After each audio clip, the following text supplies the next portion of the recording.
Hello and welcome in to the DAV Podcast, episode number 6. I'm Dan Klaskins, along with Ashley Burns. We're back here bringing you into the world of all the issues facing our veterans. A big issue today, LGBT, how it's affecting the veteran community and those that are involved in helping people guide their way through that are part of the program here today. And Ashley, I know you've been working inside this issue and talking to many of the folks here we're going to feature on the podcast today. And before we even dive into the podcast and what lies ahead, let's just talk about how the military and the LGBT community have sort of come together in a lot of ways in this regard. Yeah, I mean, I think it's a very timely topic to be addressing. We know that the population is growing. There was actually a RAND study in 2015 that showed 6.1% of the current military identify as LGBT, and that's the first ever direct estimate of this specific population within the military. So now there are some estimates that say there could be more than 1 million LGBT veterans in our country, and if they're using the VA at the same rate as non-LGBT veterans, that could equate to roughly 250,000 LGBT veterans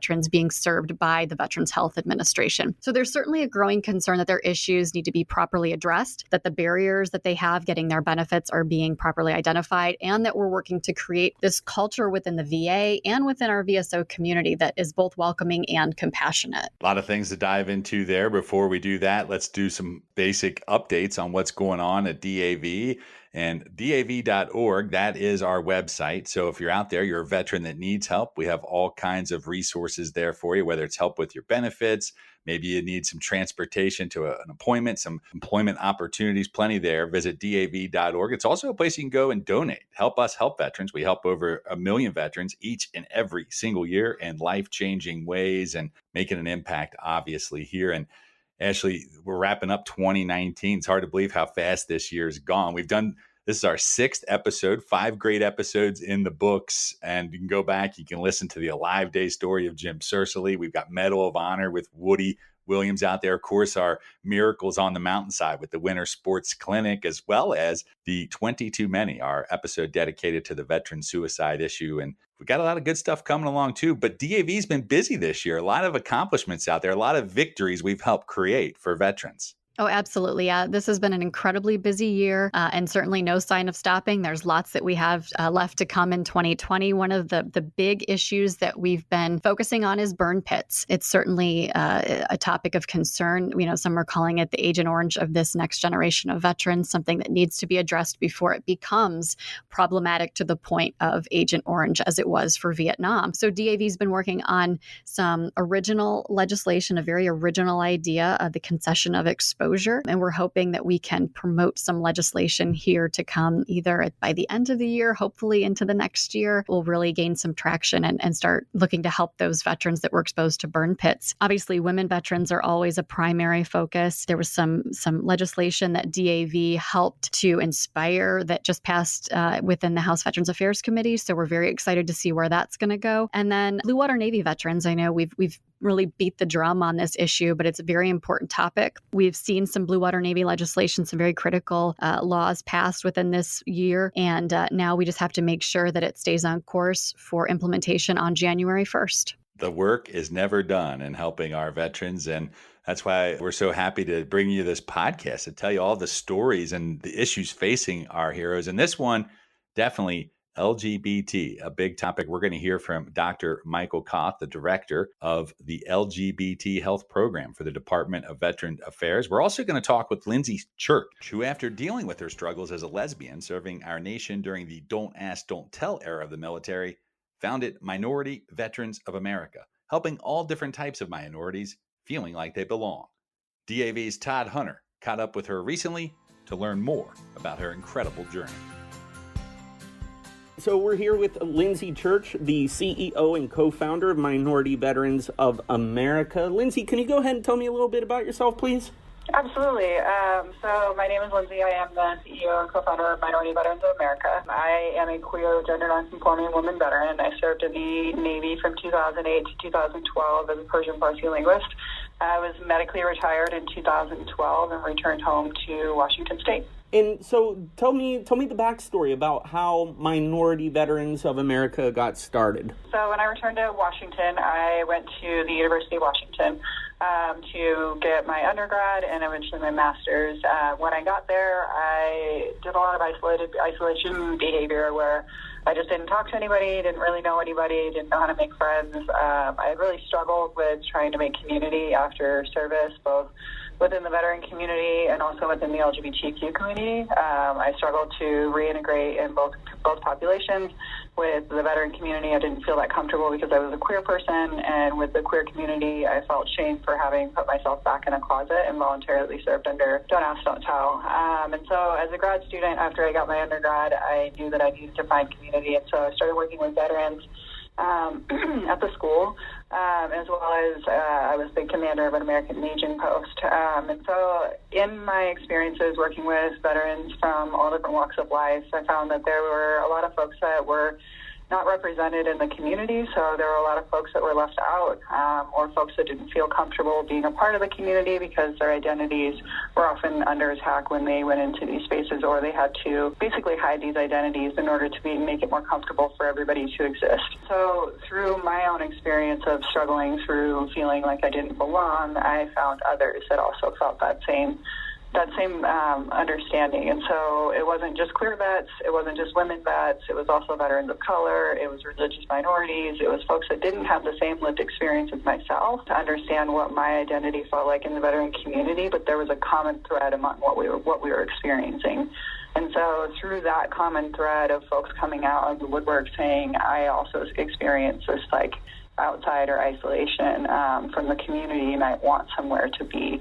I want a community to belong to. And so from that, we decided that we were going to try something new. We were going to try to build community power through connecting all of these minority groups to say that when one of us is under attack, we're all under attack. And so as a community, we stand against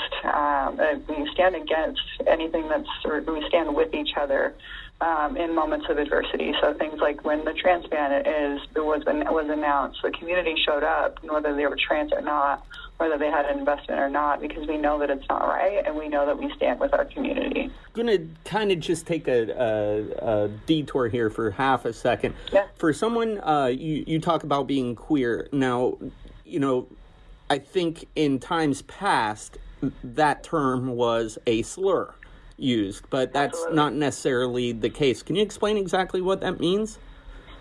So for myself, the LGBTQ spectrum is a little bit confusing, as a lot of folks probably recognize this. So LGBT are binary. So if you're a lesbian, you are a woman who is attracted to women. If you're a gay person, you're a man who's attracted to men.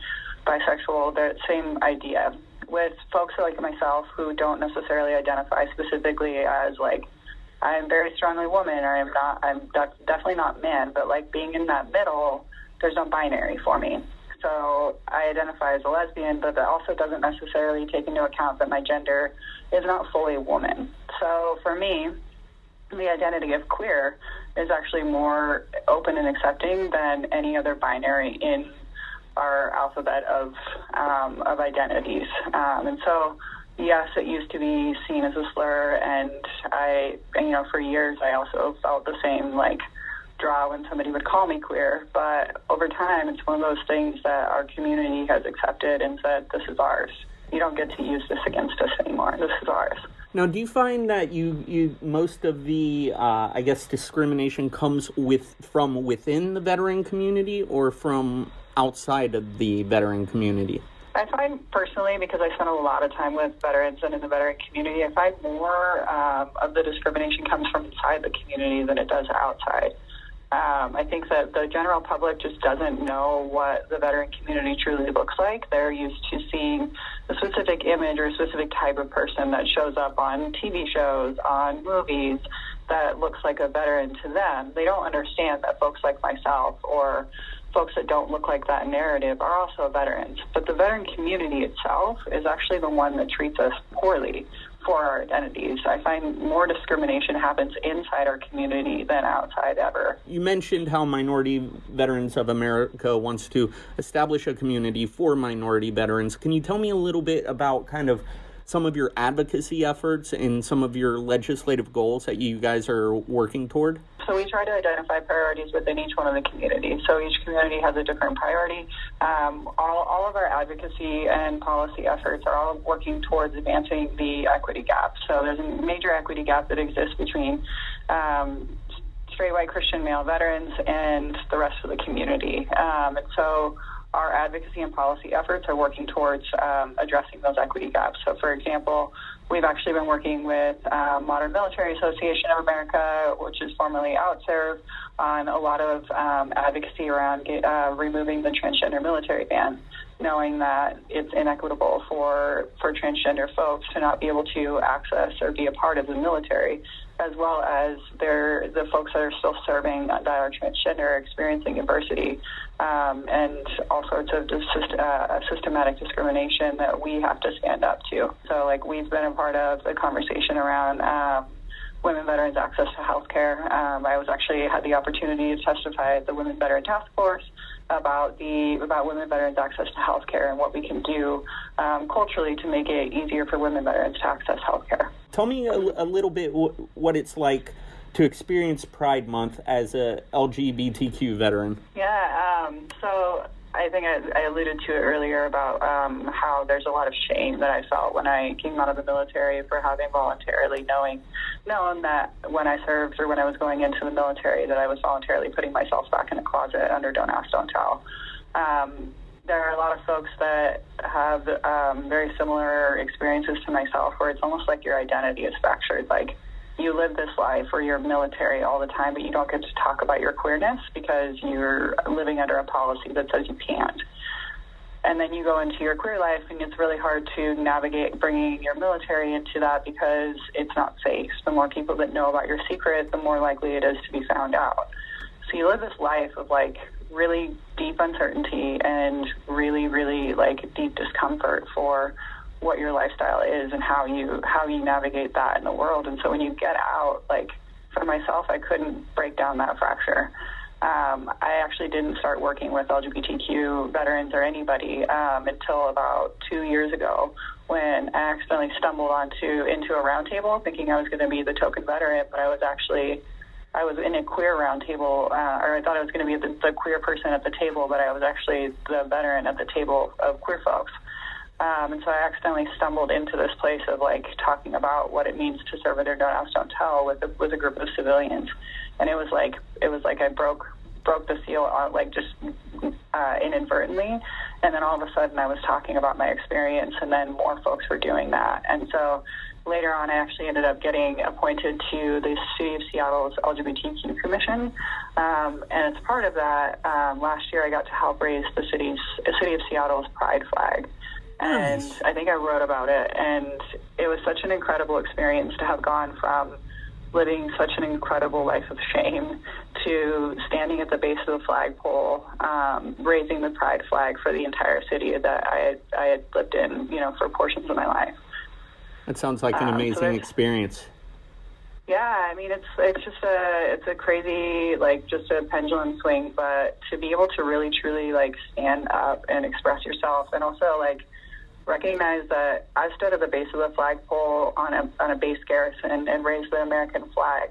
And here I am standing at the base of the flagpole for the city, raising the pride flag. And there's no denying, like, what those feelings, like, there's still, like, a common thread between them. Like, I'm still feeling the same thing as I did when I was raising the American flag for our base as I do when I'm raising the pride flag for my city. Can you tell me a little bit of what you think, as a CEO of a veteran service organization, of the importance of other veteran service organizations, whether they be, the larger ones such as ourselves and the Legion and VFW, all the way down to kind of the newer post 9/11 ones of Team Red, White, and Blue, Team Rubicon, and so forth. Tell me about the importance of these organizations being welcoming to LGBTQ veterans. Yeah, so I think we all kind of recognize, the folks that work in VSOs or in the veteran community recognize that VSOs are the front line. When most folks are getting involved in the community, they're maybe going to the VA for their healthcare needs, but when they're trying to be a part of the veteran community, they're coming to VSOs first. that experience that they have when they walk through the door for the first time might be the first and only experience they ever have with the veteran community. If they walk in, and this happened to me just the other day, I walked into a VFW post, and the very first thing that happened to me within 30 seconds of being there was, "Oh, did you bring this young gentleman in to join the VFW?" And the look on my face was probably mortified, but why would I ever go back? And so I think about that, and I think about the disparities that are happening and the equity gaps that are happening for minority veterans. I think about trans and gender nonconforming veterans are 50 times overrepresented in the homeless population in the city that I live in. And I think about what it would take for somebody to feel like they were seen and heard and that they could be a part of community. Would that change their outcome? Would they be less likely to become homeless? Would they be less likely to take their own lives? We, as a community, we know community saves us. And if we can't figure out as a community how to show up for each other, those folks that are continuing to feel the systems of oppression weighing down on them every day, if they don't feel like they have a home, we're not doing our jobs. So, and I know when people, there might be some veterans who make it in, might not necessarily go to a VSO and rather go to the VA, but they might end up with the same experience there. Can you tell me about Absolutely. some changes that you feel need to be made at the VA to be more inclusive of LGBTQ veterans? Yeah. I don't know about you, but I just went to the VA the other day, and it's Pride Month, so there's giant posters everywhere. There's rainbows all over the place, which is great to see, especially as somebody like myself who's seen a lot of stuff happen at the VA. So I see the VA making efforts to try to be more inclusive and very much out in the open about their support for LGBTQ folks. The thing that I think needs to happen at the VA is we as patrons and the staff and the folks that support the community need to figure out how to be more inclusive. We need to educate ourselves. We need to make it mandatory that VA employees go to education and training programs around LGBTQ vets. But it's also on us. What I see more often at the VA when it comes to bad experiences, yes, healthcare is really rough, and we don't really enjoy the fact that sometimes our medications don't go right or sometimes our doctors suck. That's kind of normal or par for the course when it comes to medical. However, what's not par for the course is walking down the hall and having an older gentleman tell you that you need to smile so you can be pretty. Those types of things, those types of behaviors go unchecked at the VA, and that's on us. That's on us as patrons to call our own behavior, because we need to be accountable to our own community. So what I think needs to happen in the VA is that we all need to be more aware of what's happening around us and be willing to step in when things aren't going well. Lindsay, is there anything I didn't bring up that you want to talk about, just whether it be your personal experiences or the, minority veterans of America or just LGBTQ veterans in general, things that you feel people should know? Mostly just that there are organizations out there that serve serve LGBTQ vets, Minority Veterans of America being one of them, but there's also Modern Military Association. There are other organizations that are starting to stand up. So as veterans that are LGBTQ start to, one, come out of the service, and two, start to come out of the woodwork, there are organizations out there ready to support those needs and to work with the organizations that you're a part of to make them more inclusive. So we, as an organization, have a challenge to both the veterans that are a part of the minority communities to start to come out of the woodwork and be a part of something, but we also have a challenge to all veteran service organizations to grow and learn with us. We're here to serve as a culture change. However, we're also here to serve as partners. So we want to make sure that the entire community is growing with us. And Dan, I think talking about this issue on the podcast today, it brings to light that acceptance is a real issue in the military, also within our veterans community and, our society as a whole. I actually got out of the military just one day before Don't Ask, Don't Tell was repealed. And I remember very clearly someone that I worked with at my first duty station being discharged after coming out as gay. So a lot has changed since then, but also maybe not so much. We know that there are more people openly identifying as LGBT in the military and the veteran community, but the response to that hasn't necessarily kept pace with the growth in that population. So I had a chance to speak with Dr. Michael Kauth, who's the director of the LGBT Health Program within the Department of Veterans Affairs, about exactly what the VA is doing to ensure that they're working toward creating a welcoming and inclusive culture for all veterans. Tell me a little bit about what it is that you do at VA and how long you've been doing it. Yeah, I was just telling Michelle, I've been in VA all my career. It's 26 years now. I have two main jobs, at least two. One is as co-director of a mental health research center called the MIREC, Mental Illness Research Education and Clinical Center. It's one of 10 competitively funded centers that focus on a particular aspect of mental health care for veterans.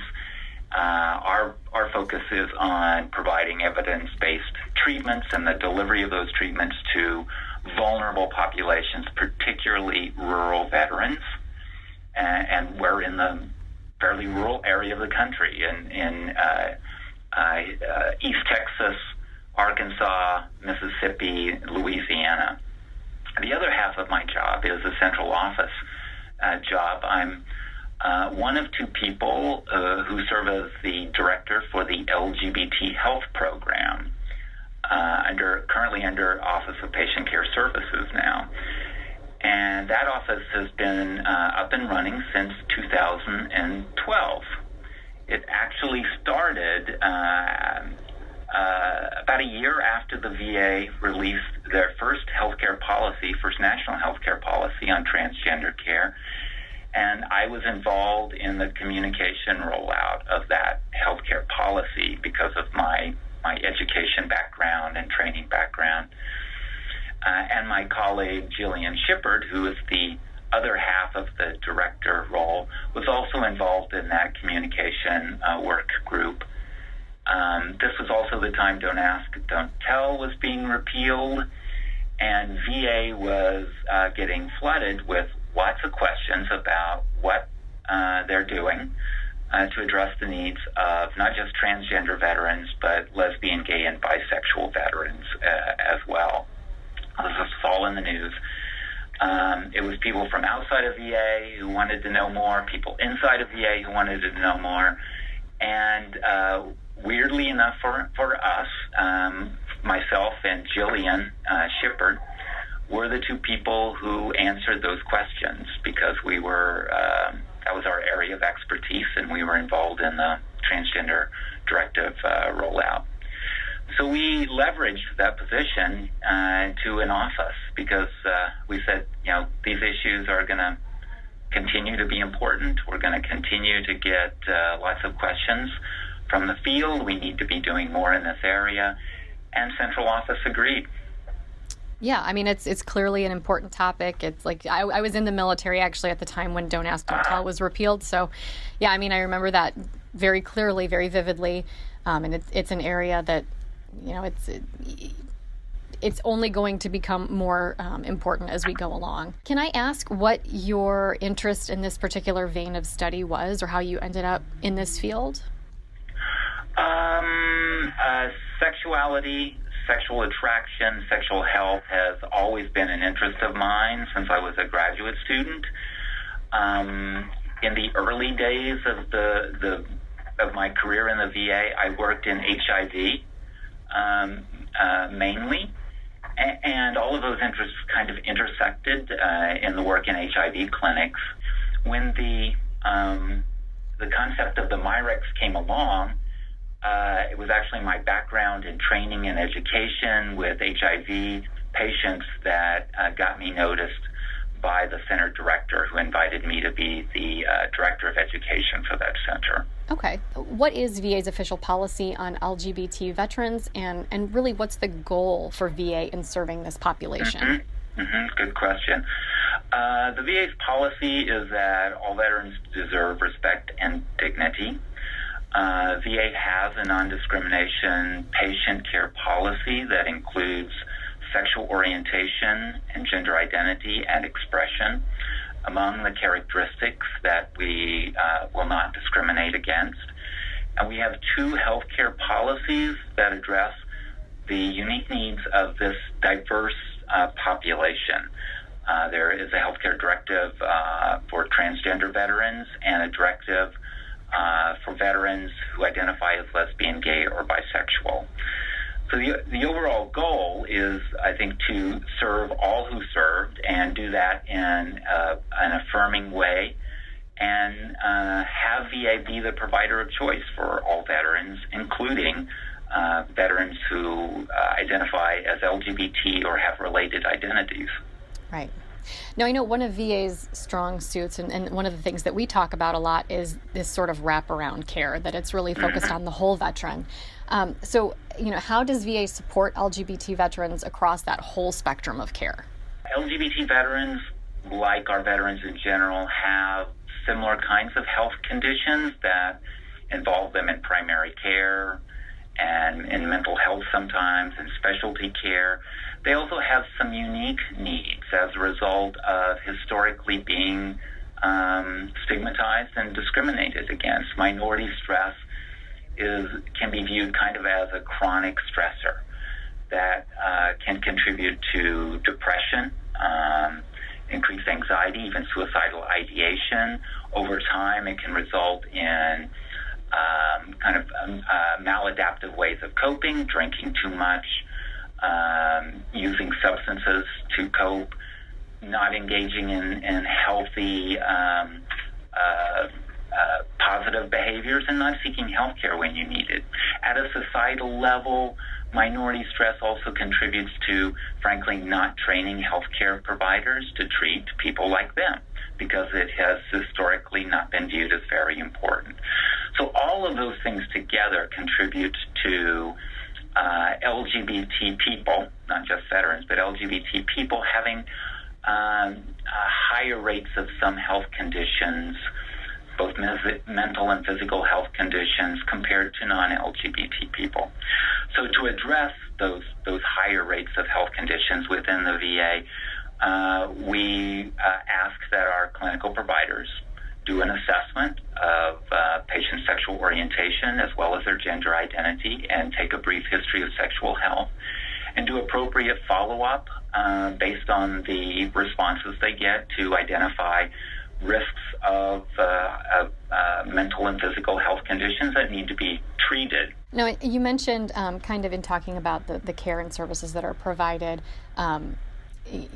transition care or support. And so I just wanted to touch base a little bit more broadly on that. So if you have a veteran who presents with gender dysphoria, they come in and they're talking to their clinician or whichever, if it's a mental health care provider or a physical health care provider, primary care physician. Sort of what is available to them, or what steps would be taken? Can you kind of explain that to me as far as what transition care or support would be available? Yeah. And let me start by saying every transgender individual's transition journey is individualized. There's no one way of transitioning that everybody goes through. And so the start is really having a conversation with that individual about their particular transitioning goals and how we can work with them to better meet their transitioning goals. And that transition pathway could involve being part of a social support group in the VA or outside of the VA. It could involve socially transitioning. It could involve starting on hormone therapy to change their physical body to look the way they feel about themselves. It could mean help in providing support documents so the veteran can change their identity documents, not an easy thing to do. We don't currently provide gender-affirming surgeries in VA. We're prohibited by regulation from providing those surgeries or paying for them in the community. But we do provide support letters for veterans who seek those surgeries outside of the VA. And we'll work with the surgeons to provide letters that help make that individual qualified to get those surgeries. Okay.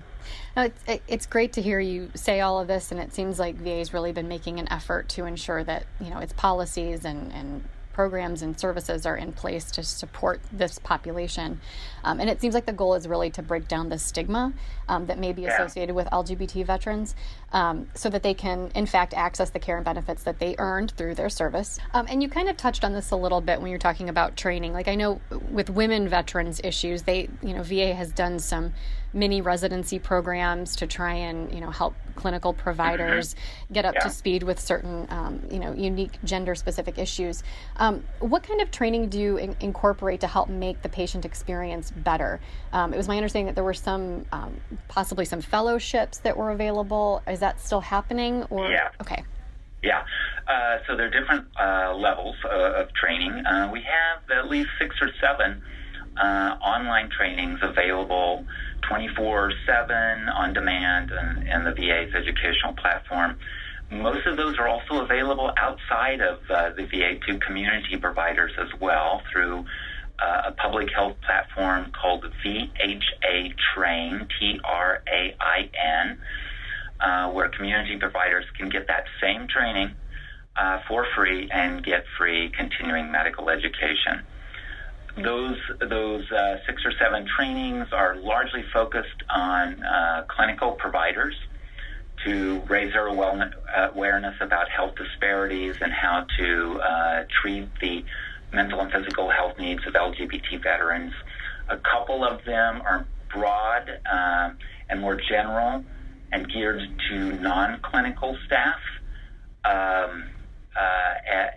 So they have a greater sense of the diverse group of folks who come through our doors and how to treat them with respect, such as the clinic clerks, the housekeepers in the hallway, the people parking the cars in the parking lot. We also have LGBT veteran care coordinators at every facility, whose job it is in part to help educate staff where there are gaps in knowledge or training needed, but also generally to raise awareness about LGBT veterans coming through our doors and working to create a more welcoming environment for them so they can recognize that they are expected and welcome there. You mentioned the fellowships. For 5 years, I believe, we have had 9 postdoctoral psychology fellowships across VA. These are really interprofessional fellowships where psychologists in training can work across disciplines. And where can someone go to learn more about VA's policies and programs related to LGBT veterans? A great place to start is on our internet page on the VA website. And the easiest way to find it is to Google LGBT veteran patient care. And it's usually the first link that pops up. There is a host of information on that site, including a locator service where veterans can find information about their LGBT veteran care coordinator at the facility that they go to. There are also some downloadable resources on that site, like health fact sheets for gay and bisexual male veterans, for lesbian and bisexual female veterans, for trans men and trans women veterans as well. And those are great resources to have. Another way that people can get more information is to email us at VA LGBT Program, all one word, at va.gov. All right, so we have heard quite a bit here about what's going on in the veterans community around the LGBT topic. And Ashley, I know you've been knee-deep in this topic. What, as you said before, just something that really needs to be discussed because it's a growing population and the acceptance of that population's a little bit behind. Yeah, I mean, for so long, we've had a population of veterans that have been limited to a single scope. And now we've got all sorts of different minority populations that are growing. And we need to make sure that we're looking at issues that specifically affect them, that are unique to them, and ways that we can break down the barriers that inhibit them being able to get care and benefits. A lot of good stuff coming up. We're wrapping up 2019, 2020, some more episodes ahead, and some more topics for us to tackle on Capitol Hill and out there as we continue to help veterans. What are you looking forward to coming up here in 2020, Ashley? So much in 2020. I mean, we've got a lot that we're going to be talking about with women veterans. We've got a lot that we're going to be talking about with caregivers. Specifically on the podcast, we're going to have a really great interview with Dale Dye, and we're going to delve into this military-civilian divide that we've been talking about so much, and how he's helping to ensure that we can bridge that to a degree and help make sure that what people are seeing is an accurate representation of what military experiences are like. And then we'll also have a little bit more on burn pits, which I'm really looking forward to. We've got some really compelling stuff there and some really interesting stories that help put a face on the issue of burn pits. Still time to help us help veterans this year. You can go to DAV.org. You can donate there. We help over 1 million veterans each year in life-changing ways. We couldn't do it without your help. If you're a veteran that needs help, you can go there and learn about all of our free programs and resources available to you. Plus, be sure to check out our podcast page there, dav.org/podcast, the home of it there. You can also subscribe on iTunes, Google Play, Stitcher, and Spotify too. Ashley, Happy New Year to you. It's been fun working with you in 2019. Hope it's a good year ahead for all of us. Yeah, and happy holidays to everyone. Best New Year to our entire audience, and thank you so much for being with us this year. We definitely appreciate that. We'll catch you next time. For Ashley Burns and all of us here at DAV, I'm Dan Klaskins. We'll see you next time right here on the DAV Podcast.